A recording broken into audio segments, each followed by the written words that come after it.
Hey everybody, welcome back. So in part two, we're going to be talking about the federal job guarantee program, but not just from the politician's point of view. That was part one. I went over Congresswoman Ayanna Pressley's program, her bill that she introduced in Congress back in February, calling for a federal job guarantee.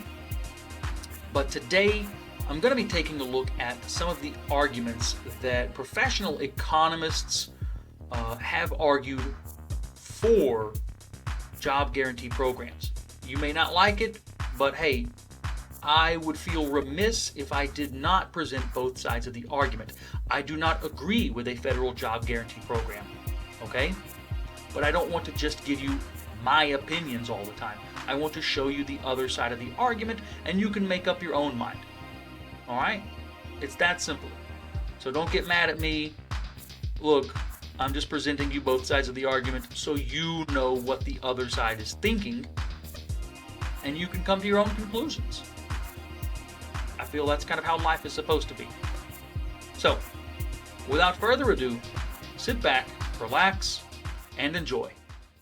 Okay, so we're going to start off with this article from the Modern Money Network.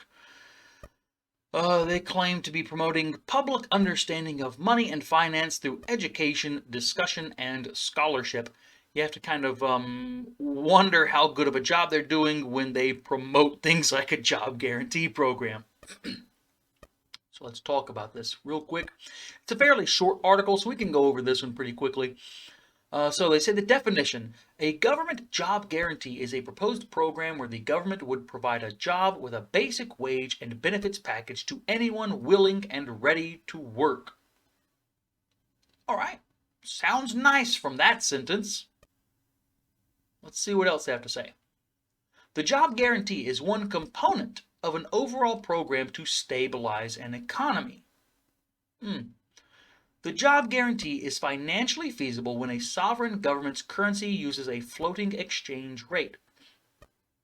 Now, all of these are true, but we'll see about some of the problems this could create.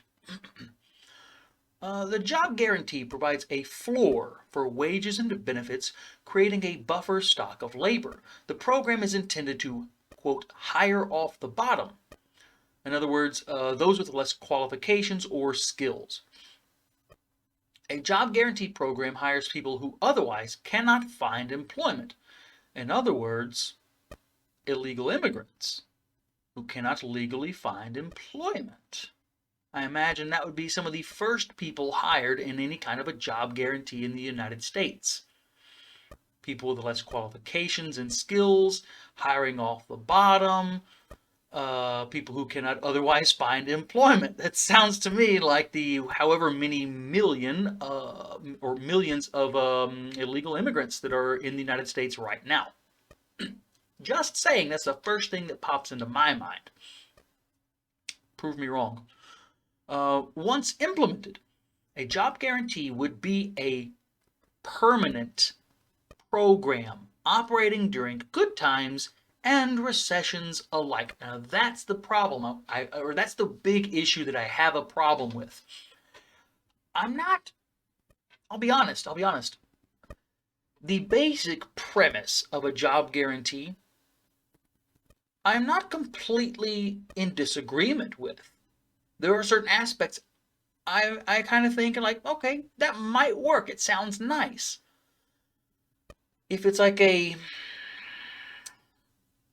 part-time situation, whenever there's a fluctuation in the economy and things are bad, we're in a recession, I can totally understand some kind of a job guarantee program for a few years to give people jobs, to make sure we don't have a completely stagnant economy. I can totally get that. I don't have as many problems with that idea as I do with a permanent program. We'll get into all of that later, but just remember that. The entire concept is meant to be permanent. All right? In times of recession, private sector employers typically lay off workers. This swells the ranks of the unemployed. Laid off workers cannot spend money and thus hurts the economy. With a job guarantee in place, laid off workers could take a job guarantee job. This would increase the size of the job guarantee workforce during recessions and, at the same time, inject more money into the economy, helping to take the edge off of the recession. As the economy recovered, people would leave their job guarantee jobs and go to better paying private sector jobs. As the number of people in the job guarantee workforce diminished, government spending would also fall. Now, in theory, that's how it would work, especially if the job guarantee were not permanent. If it was only meant to be a part-time situation, short-term situation of just a few years, maybe 2 to 5, then this might actually work. But there are several problems with this paragraph. Like this right here. Inject more money into the economy. You can't inject more money into the economy. There is a finite amount of money. Or at least there is supposed to be a finite amount of money in the economy. Now, if you believe that, well, we can just inject more money in the economy, then you're the kind of person that believes we should just print money until there's no more paper left, right? We can just print as much money as we want, no big deal. We'll just, quote, inject more money into the economy. You can't. Money is a finite resource. That's the problem that these kinds of economists don't seem to grasp. Money, like all things, are finite. You don't have an infinite supply of cash. Or at least, you're not supposed to have an infinite supply of cash because it's supposed to be based upon the gold standard, which we know it's not anymore. So, that's one big problem we've got here. You can't inject more money because there's only a certain amount. You're going to create inflation. Next, the next problem I have, when they say job guarantee jobs and go to better paying private sector jobs. Well, here's the problem. And you're going to see this later on. What Ayanna Pressley talked about in her bill was setting the jobs at $15 an hour. All of these jobs. Which means there's not going to be a private sector left. If you decide to leave your job guarantee job and go back into the private sector, where are you going to go? Most small businesses will be gone. The large corporations might not want to hire you. You might not have the skills they're looking for because you've been working in this particular style of job. And we'll go into more details about these, but what Ayanna Pressley said in her bill was that she wanted more people working on infrastructures, like building roads and hospitals, bridges, etc., child care and senior care. If I'm in charge of Google or Amazon or something, I don't need someone who spent the last 10 years building bridges to come and help me do IT work. You're going to be very limited in what kind of work you have. You're very limited in the type of skills you have. There's not going to be much of a private sector job opportunity. So this entire sentence it's a lie. It's wrong. There will not be a private sector job waiting for you. That's a fact. Which means if there is no more private sector job, if these types of jobs are all gone, and you're ready to leave your job guarantee program and go back into the private sector, you're going to be very limited in what you can do, which means you probably will not want to leave your government job. Meaning this part right here, government spending would also fall. Bullshit. It's not going to fall. The more people who are out of their private sector job in a business, the more people have to go to a government job, a federal job guarantee program. meaning federal government spending will not fall. It must continue to rise, which means the government's going to need more money. That's your taxes. But let's keep on going. They say the job guarantee would also serve as a mechanism to ensure price stability within the economy by fixing the price of employed labor. Socialism. This sentence right here basically tells you what you need to know. It's socialism.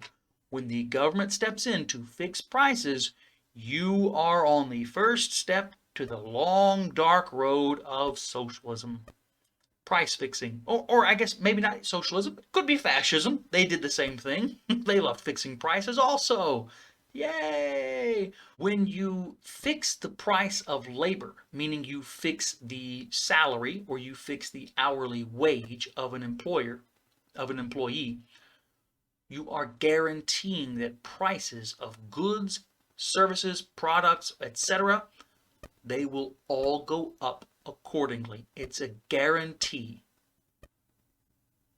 That's a fact. You can't argue with it. The prices will go up. Welcome to socialism. And welcome to inflation, as a matter of fact. So, next, we're going to take a look at this article here by the World Economic Forum. You know, pretty big name. They also released an article a couple of years ago, 2019, entitled "The Case for a Guaranteed Job." All right, well, let's see what they have to say. Now, we're not going to go through this whole article. It is a bit long, but there are a few points I want us to cover that the author makes that I think we can give a little bit of an argument against.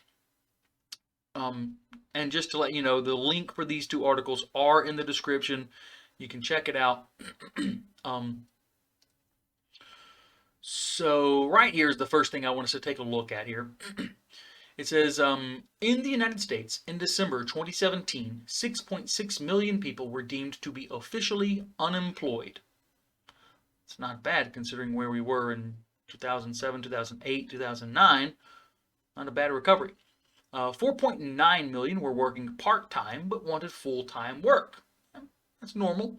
And 5.9 million wanted to work but were not counted in the official statistics. What does that mean? 6 million people wanted to work but were not counted in the statistics? Now, I'm no professional, I'm no economist, but the first thing that pops into my mind, illegal immigrants. Oh! I don't know. I'm just saying that's the first thing that popped into my mind when I read this article today.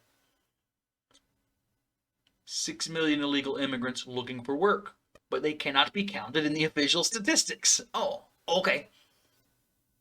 So, in other words, at least 17.4 million Americans, let's use that word loosely in this case, if they are illegal immigrants, they're not Americans, they wanted but were unable to find stable, well-paid work. Okay. Now, that might be true. It may very well be true. In fact, I have little doubt of this statement. 17 million Americans were looking for better work. Okay, cool. I don't doubt that at all. What I doubt is the idea that a job guarantee program is the right answer. But let's keep going. Let's take a look at one other thing I want us to show you. I want to show you. So here in this paragraph, economists L. Randall Wray, Flavia Dantas, Scott Fulweiler, Pavlina Chernyeva, probably parents were Soviets, and Stephanie A. Kelton have proposed that the U.S. government guarantee all such job seekers as much work as they want, up to a weekly cap. Oh, so it's not as much as they want, it's not as much as they need, it's as much as the government's gonna give you. Just like a typical government. A weekly cap of, 35 hours. So yeah, that overtime you were looking forward to get a little extra money, nope, you're not getting it, dumbass. Better stay in the private sector so you can work 45 hours a week and get that overtime, eh, buddy? They say at a fixed wage of $15 per hour. All right, that's the new number, and that's the exact number Ayanna Pressley has in her bill, $15 an hour. Okay. Let's take a look at this sentence. Today, such a JGP, meaning Job Guarantee Program, might employ around 16 million American workers and cost about 2% of U.S. GDP. Unwanted unemployment, as we have known it since the Industrial Revolution, would no longer exist. That sounds so tiny, doesn't it? Just 2% of the GDP. Wow, that's nothing at all. Until you do the math, and you realize they're talking of a little over 400 billion with a B US dollars every year. So 16 million Americans, $400 billion to pay for them and whatever jobs they end up getting. Now, once again, let me reiterate, I don't have a problem with people getting jobs. If you want the job, you're qualified for the job, man, you go get it. Shit, I ain't got a problem with that. You go do you. Get that job. Make that dollar. Shit. And I have no problem with that. But this right here, guaranteeing a fixed wage of $15 an hour, plus all the government benefits they're going to get, you're going to see some real socioeconomic problems created by this in a very short amount of time. We'll talk about that a little bit later. I just the entire concept is just, man, it worries the hell out of me because that's $400 billion.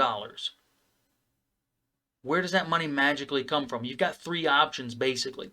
Number one, and most likely, I believe, they're going to start cutting funding to other programs, whether that be Medicare, Medicaid, the military, or some other government program. It's going to get cut to make sure there's enough money for this job guarantee program. The next option is to increase taxes. Obviously. It's the Democrats, it's the left-leaning socialist people in our Congress and in our Senate that are pushing for these kinds of ideas. So, of course, they're the same people that push for higher taxes. So, they're going to push for higher taxes. That's obvious. The third way they pay for it is to print more money, which leads to inflation. All right. So, the next thing I want us to take a look at on this gigantic article is way down here close to the bottom, right here, the 6-point guarantee. So, pretty bold move to use the word guarantee. A guarantee, huh? Bold. The idea that you can guarantee anything in life, come on, don't trust anyone that says, I guarantee it'll work. Never trust it. So let's go over this real quick because there are several problems I have in this 6-point guarantee. So, for starters, MMT's target is not aggregate demand but labor demand because it is much easier to target employment than output. Think about that. It's easier to target employment than output. So you're saying basically you want to get a whole bunch of employees, you want a whole lot of workers, but you're not concerned with output. Oh, okay. I'll be talking about this a little bit later on in this series about how this exact concept was used in Soviet Czechoslovakia that ruined their economy. You had people working 4 hours a day and then going to the pub because they didn't give a shit about the output. They did just enough to meet the demand, to meet their daily quota, and then they went and spent their money at the local pub because it didn't matter how many hours they worked, they were going to make the same amount of money. They didn't give a piss. They worked about 4 or 5 hours and then went to the bar, had lunch, played cards, got drunk, never went back to the factory. That's a fact. But let's keep going. So they say output and employment converge only in the very short run. Well, that's a lie. One can have jobless recoveries. Can. It's a nice use of a modal verb of possibility. Can. Yeah, but it's not true. Output and employment converge more than in just a very short run. They can also converge in the long run. That's a lie. And it is very difficult to calculate output gaps and multipliers. That's true. The direct job guarantee eliminates such problems. Further, by easing workers' transition to private sector jobs as the economy recovers, a JGP helps to relieve the shortage of skilled labor that can produce inflationary pressures when the economy is below full employment. Once again, as I have already said, with the private sector being hurt due to this job guarantee program, there will not be a transition. Take a look around you. Take a look around at all the people who are willing to sacrifice their freedom, their liberty, for the sake of feeling secure and safe. How many people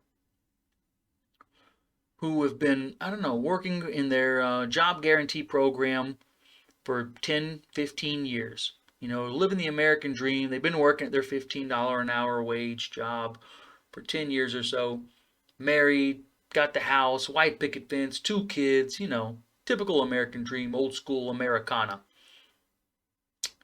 And then they look out, 40 years old, 45, whatever, and let's say I'm John. He looks and he says, you know what? I got all the skills. I got all the credentials. I'm going to go start me a business. So he looks into starting a business because he's got all the credentials. He's got all the skills, all the training to start his own, construction, electrician's business, plumbing business, whatever. But he realizes there's no way in hell he could do it. He won't be able to hire anyone. When he does the math, he realizes I can't hire people to come work for me with the same amount of pay and benefits as the government does. So there's no point in him trying. He looks at it and sees I'll probably just fail. So there's no point. He wants to keep his security, keep his safety, and not even strike out to try and get his liberty. That's the problem I have with this first paragraph. I think it's nonsense. It sounds nice on paper, but it's complete garbage in reality. Let's continue. Second, JGP advocates attach great importance to Keynes' emphasis in 1937 on the need today of a rightly distributed demand than of a greater aggregate demand. A satisfactory average level of employment can be consistent with some parts of the economy overheating and others having high unemployment. A JGP can thus be used to influence the distribution as well as the level of employment. The aim of the Green New Deal, for example. Now, if you don't know anything about John Maynard Keynes, this man right here, he was an economist, he's a British economist back in the 1920s, 30s, and 40s. Very famous. He met lots of famous people, wrote several books, and I've read some of his work.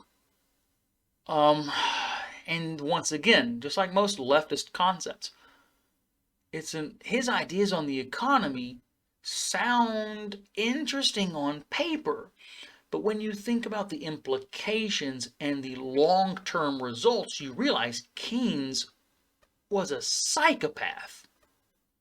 He basically advocated, or his programs would basically screw over the future generations in order to prop up the current generation. Really go take a look at it. Read his stuff, and you'll read it's all about now, me, to hell with the next 20 years.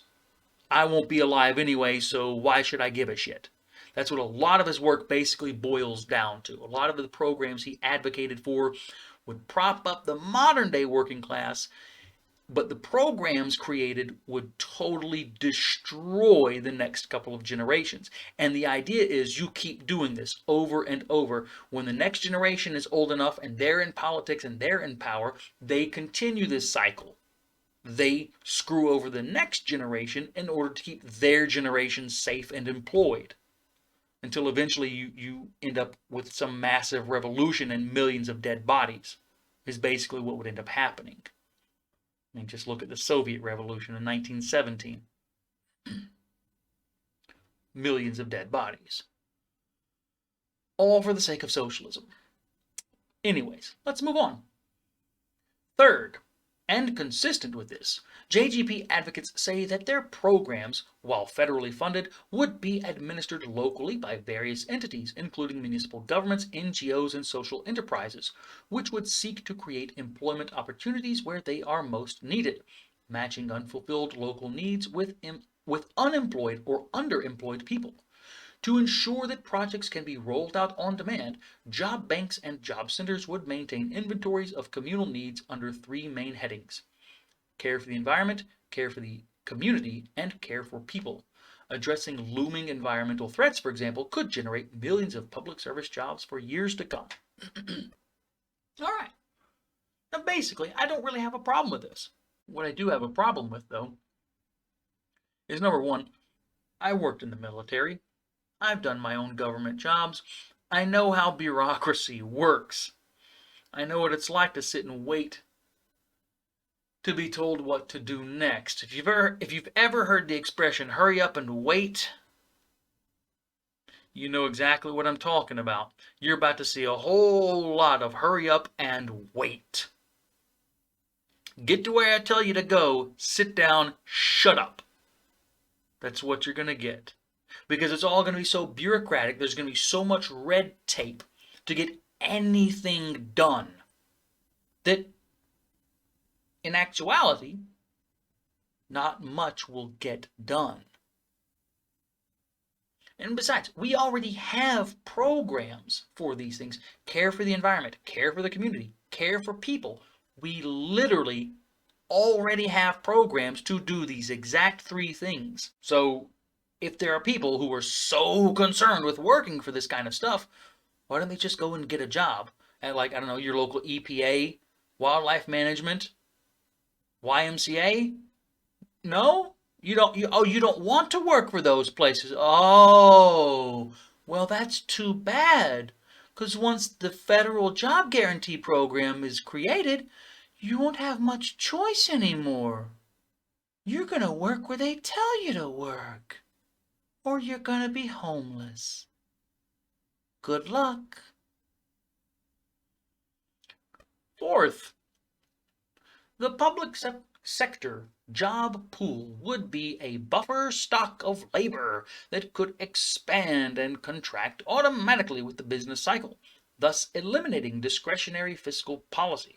Such a buffer would be a more powerful automatic stabilizer than unemployment benefits because it maintains demand more reliably. And although replacing unemployment benefits with wages would cost more money, it would deliver a more powerful economic boost. A job pool would also better maintain workers' employability and could easily be coupled with on-the-job training, an important contributor to economic recovery and growth prospects generally. So it's probably the best paragraph in this whole article. Because, yeah, this is mostly true. I don't really have a problem with this. You do need people working.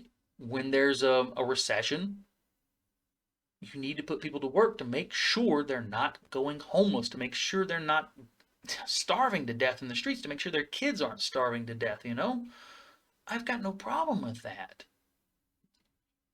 When there's a recession, you do need some kind of economic boost. And I would much rather the government give people jobs than just handing them welfare checks and unemployment benefits. I fully agree with that. Give them a job instead. People want to feel this dignity, to feel that you've done something with your hands, you've created something. something that will last longer than you. It's very much a natural thing for humans to want. So I've got no problem with that. Once again, it's the end result of these programs that I have the problem with. It's a permanent situation that I have a problem with. Let's keep going. Fifth, JGP workers would be paid at a fixed rate, which the government can set at any level it chooses above that of unemployment benefits. Let that one sink in. And remember, I had to go through all for 60-70% of this article to get to this sentence. They talk about, $15 an hour. And then you finally get down here. The government can set at any level it chooses. So once the middle class is destroyed and gutted, and you're not really left with much of a private sector job opportunity, the government can then say, well, we got to cut costs. Your $15 an hour job just got dropped to a $12 an hour job. But guess what? Uncle Sam ain't going to lose his cut. Your taxes are going to stay the same, jackass. Good luck with that. A fixed wage sets a floor for private firms' wages, even without minimum wage legislation, since private employers would always have to pay at least the JGP wage to attract workers. And in periods of strong private sector demand, they would have to bid for scarce labor at above the JGP wage. The availability of employable JGP workers at a lower wage would restrain inflationary wage demands. And once again, this proves my point. The middle class does not have an infinite source of income. If you're a small business owner, you cannot afford to pay your workers $15 an hour plus all the benefits that the government can afford to pay you. And once the middle class is gutted and all small businesses are gone, and your options are left with some corporation that hates your guts or the government that hates your guts, who do you go to? The one that doesn't pay you $7.50 an hour? The one that pays you $8, $9. You go right back to where we are right now. Minimum wage job of $7.50, $8 an hour, whatever it is. They're going to cut the wages again and say, oh, well, where are you going to go? Oh, you're going to go work in the private sector. Well, guess what? Their wages are the same as ours. Oops.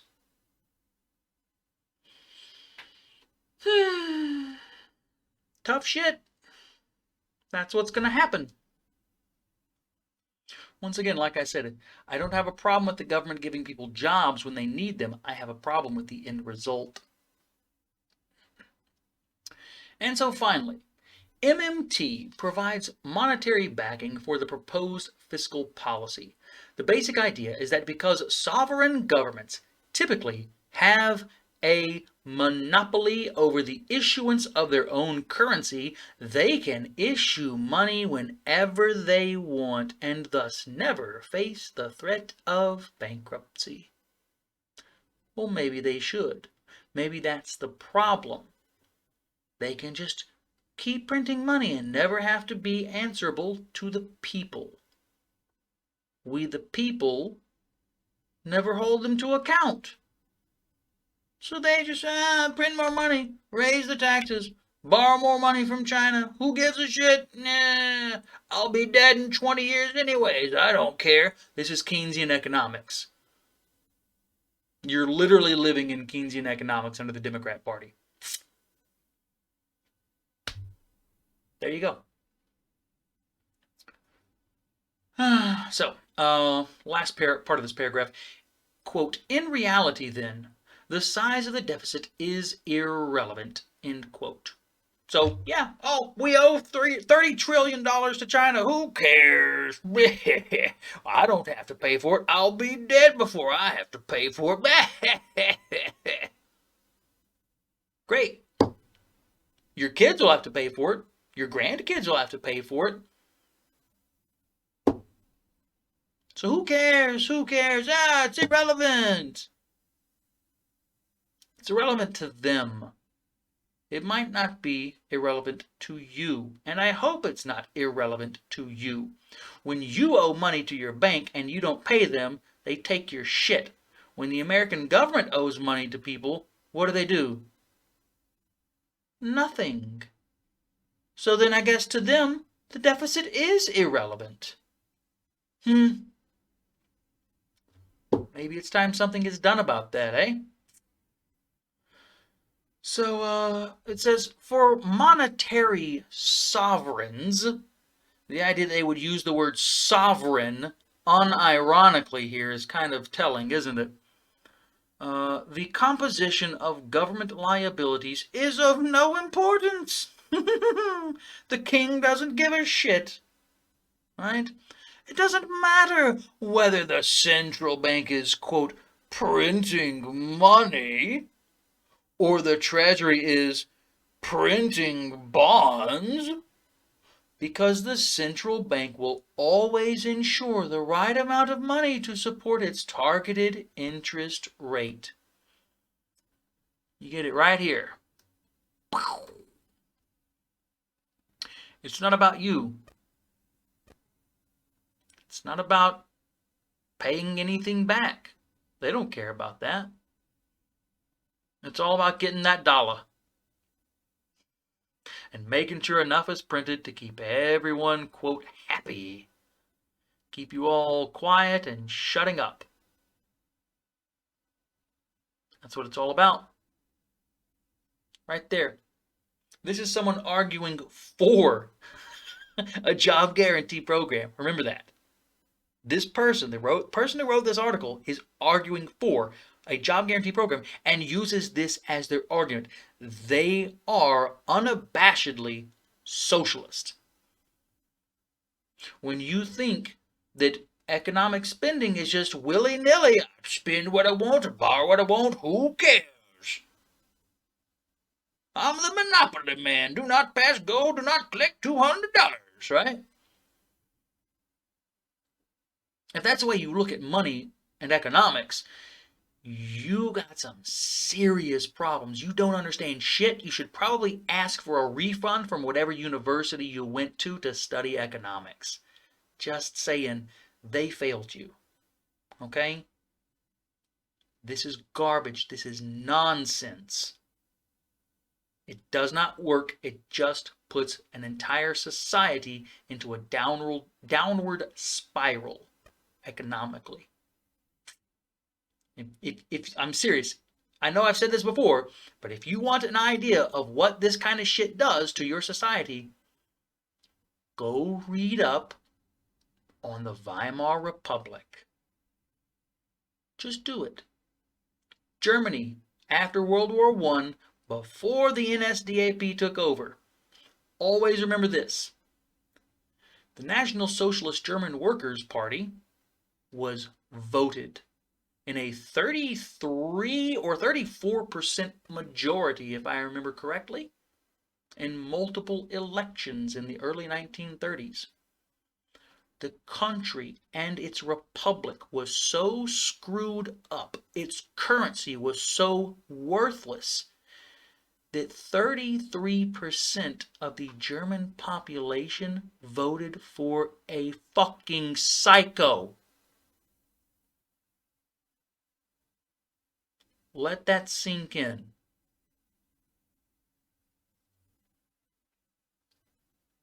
That's what you're going to get. It won't be tomorrow. It won't be next year. But 10, 15, 20, 25 years after this kind of shit gets passed, you start slowly leading the way towards that kind of situation where the people are so angry they vote for psychopaths who promise them anything to fix the problems and give them a scapegoat.